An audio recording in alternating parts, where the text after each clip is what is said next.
Bismillah, Alhamdulillah, wassalatu wassalamu ala rasulillah wa ala alihi wa ashabihi wa mawala amma ba'd.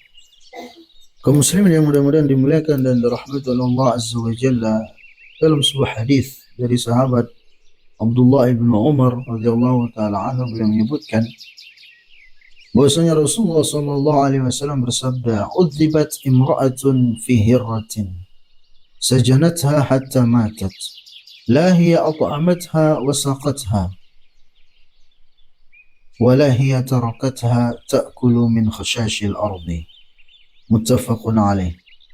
Yang artinya Rasulullah Shallallahu Alaihi Wasallam bersabda, ada seorang wanita yang disiksa di dalam api neraka gara-gara kucing, di mana dia dahulu ketika di dunia mengurung seekor kucing sampai kucing itu mati. Di mana dia tatkala mengurung kucing tersebut tidak dikasih makan dan tidak dikasih minum. Begitu pula dia tidak melepaskan kucing tersebut sehingga bisa makan sendiri dari hewan-hewan melata di bumi ini. Hadis ini sahih, diriwayatkan oleh Imam Bukhari dan Muslim.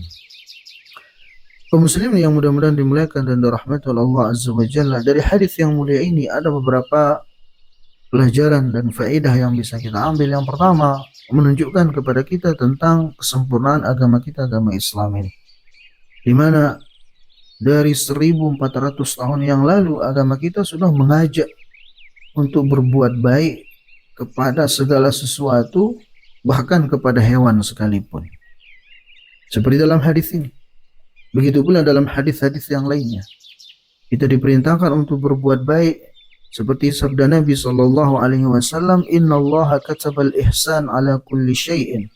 Yang artinya sesungguhnya Allah Subhanahu wa taala memerintahkan untuk berbuat baik kepada segala sesuatu. Bahkan disebutkan dalam satu riwayat, kepada pohon pun kita dilarang untuk menebangnya tanpa alasan yang dibenarkan. Kemudian faedah yang lainnya dari hadis ini yang tegas menunjukkan kepada kita bahwasanya haram bagi seseorang untuk menyiksa hewan. Bahkan dalam hadis ini Rasulullah SAW mengabarkan bahwasanya seorang wanita dimasukkan ke dalam api neraka gara-gara dia menyiksa hewan. Dia mengurungnya sampai mati, tidak dikasih makan, tidak dikasih minum, dan tidak pula dia lepas sehingga bisa makan sendiri. Sehingga wajib bagi seorang muslim untuk menghindari hal ini, jangan sampai kemudian menyiksa hewan, karena diharamkan oleh agama kita. Bahkan Nabi SAW pernah melihat ada seekor keledai yang diberi tanda di wajahnya dengan besi panas. Maka Nabi SAW mengatakan, semoga laknatullah ala man wasama hadha. Semoga laknat Allah ditimpakan kepada orang yang memberi tanda di wajah keledai ini dengan besi panas. Nah, lihatlah bagaimana Rasulullah SAW mengajarkan kepada kita untuk jangan sampai kemudian menyiksa hewan.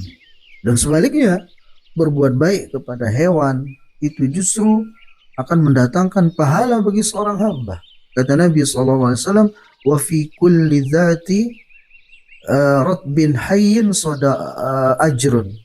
Ya, jadi berbuat baik kepada segala sesuatu yang bernyawa itu akan mendatangkan pahala. Seperti kisah seorang ahli maksiat yang dia memberikan seekor anjing minum, gara-gara itu kemudian dia diampuni oleh Allah Subhanahu wa ta'ala. Maka yang kedua, faedah yang kedua, hadis ini mengajarkan kepada kita bahwasanya haram bagi kita untuk menyiksa hewan. Kemudian faedah yang ketiga, kaum muslimin yang dimuliakan dan dirahmati oleh Allah Azza wa Jalla, kalau kepada hewan saja kita dilarang untuk menyiksanya, kita dilarang untuk menyakitinya, apalagi kepada sesama manusia. Tentunya lebih haram lagi, tentunya lebih dilarang lagi. Ya, maka hati-hati kita, jangan pernah kemudian kita menyakiti, menzalimi saudara kita sesama. Lantas bagaimana dengan hukum seorang yang memelihara hewan?